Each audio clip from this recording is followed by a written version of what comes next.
जय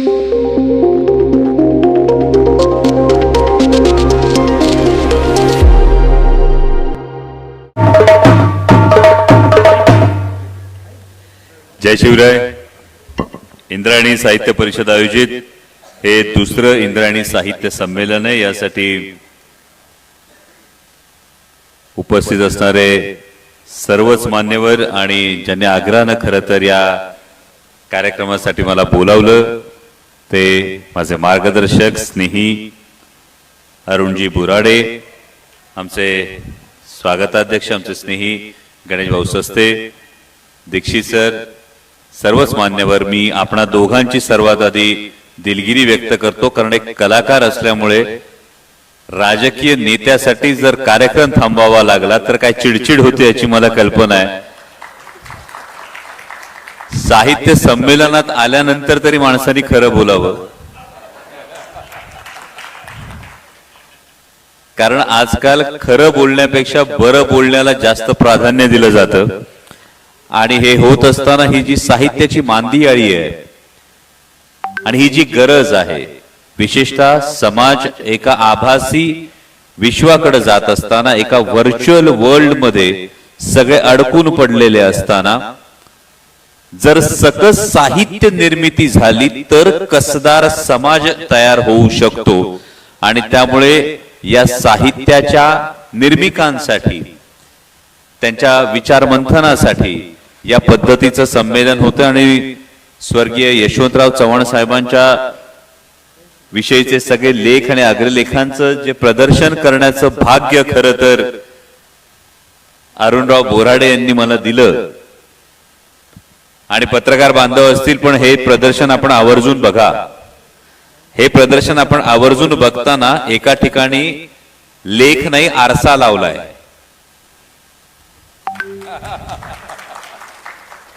आणि तो लेख नाही, तो आरसा आहे. तो म्हणजे सत्ताधारी आणि सत्तेत असणाऱ्यांनी पाळण्याची पथ्य, याच्यावरचा जो लेख आहे, मला वाटतं तो लेख नाही तर तो येणाऱ्या प्रत्येकासाठी आरसा आहे. आणि एक फार मौल्यवान खजिना हा अरुणराव बोराडे यांनी या सगळ्या लेखांच्या, अग्रलेखांच्या प्रदर्शनाच्या माध्यमातून आपणापर्यंत उलगडलाय. माझी बोराडे साहेब आपल्याला विनंती आहे की याचं जर एक पुस्तक रूपानं काही गोष्ट जर समोर आपल्याला आणता आली तर हे लेख आत्ताच्या राजकारणाला, राजकारण म्हणायचं की राजकीय कलगीतुरा म्हणायचं, अशा अनेक गोष्टी आहेत. कारण बोलायचं म्हटलं तर आमचे माध्यमाचे प्रतिनिधी मसाला असल्याशिवाय छापत नाहीत. मसालेदार काहीतरी बोलल्याशिवाय त्याची बातमी होत नाही. आणि त्याची बातमी होत असताना सातत्यानं जर आपण बघत असू तर गेल्या 4 महिन्यामध्ये किंवा गेल्या 6 महिन्यांमध्ये सर्वसामान्यांच्या आयुष्याशी निगडीत असणारे किती प्रश्न चर्चेला आले, सर्वसामान्यांच्या आयुष्याला स्पर्श करणाऱ्या किती विषयांवर उहापोह झाला, सर्वसामान्यांच्या आयुष्यातल्या किती गोष्टींच्या बातम्या झाल्या, याचा जर आपण विचार केला तर एकूणच समाजाचा प्रवाह हा केवळ सेन्सेशनल, केवळ मसालेदार या गोष्टींकडे जर होत असेल तर मी सुरुवातीला जे वाक्य वापरलं ते म्हणजे खूप मसालेदार असेल तर ते कसदार असतच असं नाही. आणि त्यामुळे फक्त मसालेदारपणाच्या मागे जेव्हा समाज धावायला लागतो तेव्हा त्याला कुठेतरी कसदारपणाकडे आणण्याचं फार मोठं काम हे साहित्यातून होणं हे फार गरजेचं असतं. आणि हे साहित्य हा समाजाचा आरसा असतो. साहित्य जर समाजाचा आरसा म्हटला तर आरशाची 2 कामं असतात. फक्तच रूप दाखवणं हे सुद्धा एक काम असतं. आणि जर काही चेहऱ्यावर डाग लागला असला तर तो डाग सुद्धा तितक्याच प्रामाणिकपणे दाखवणं हे आरशाचं काम असतं. आणि हे इतक्या प्रामाणिकपणे आपण सर्व साहित्यिकांकडून होत जावं. आज साहित्याची अनेक विश्व उघडली. म्हणजे मी परवाच आमचे नारायणगावचे प्राध्यापक डॉक्टर मिलिंद कसबे यांनी जे ऑनलाईन पुस्तक मार्केट जे सुरू केलंय, मला आठवतं 4 वर्षापूर्वी मी आमच्या कसबे सरांना भेटलो होतो. लावणीवर आणि लोककलांवर अत्यंत हुकूमत असणारा हा लेखक, आणि आज म्हणजे परवा जेव्हा त्यांनी मला बोराडे साहेब साहित्यरत्न लोकशाहीर अण्णाभाऊ साठे यांचा जो समग्र वाङ्मयाचे जे खंड आहेत, 2 खंड आहेत, हे खंड महाराष्ट्र शासनानं प्रकाशित करण्याची जबाबदारी पुस्तक मार्केटवर आणि डॉक्टर मिलिंद कसबे यांच्यावर दिली. ते खंड तिथे तयार झाले.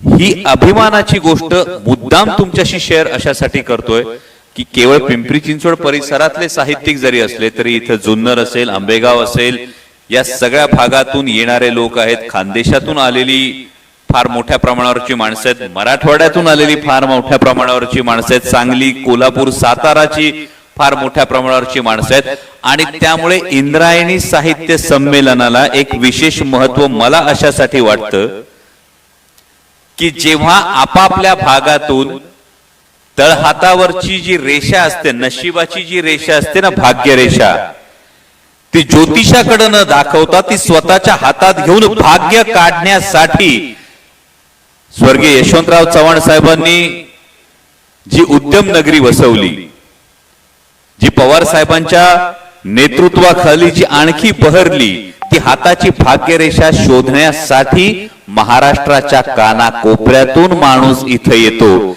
आणि त्यामुळे इथल्या साहित्यिकाच्या साहित्यामध्ये त्या उद्यमशीलतेचं, त्या सर्वोत्तमाच्या ध्यासाचं प्रतिबिंब हे कायम उमटत राहील अशी अपेक्षा व्यक्त करतो. पुन्हा एकदा दिलगिरी व्यक्त करतो की काही अपरिहार्य कारण वगैरे आपण म्हणालात, असं काही नाही.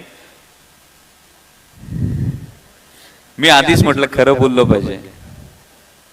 सोमटणे फाट्यावरून एक्सप्रेस हायवे सोडल्यानंतर ट्रॅफिक मध्ये अडकलो आणि ट्रॅफिक मध्ये अडकल्यामुळे वेळेत पोहोचू शकलो नाही. त्याबद्दल पुन्हा एकदा दिलगिरी व्यक्त करतो. पण आपण इथं मला बोलावलं, सन्मान केलात, त्याबद्दल मनापासून आपला आभार मानतो. पुन्हा एकदा या साहित्य संमेलनाला मनापासून शुभेच्छा देतो आणि उत्तरोत्तर ही साहित्याची गंगा ही अशीच वाहत राहो आणि ती वाहत असताना साहित्याची गंगा मुठभर लोकांच्या अंगणात खड्डा करून त्यातलं डबकं होण्यापेक्षा प्रत्येक शेवटच्या रांगेत उभ्या असलेल्या शेवटच्या माणसापर्यंत या गंगेनं संस्कृतीचा आणि संस्कारांचा प्रवाह पोहोचवून त्यातून राष्ट्र निर्माण व्हावं अशी अपेक्षा व्यक्त करतो आणि थांबतो. धन्यवाद. जय शिवराय.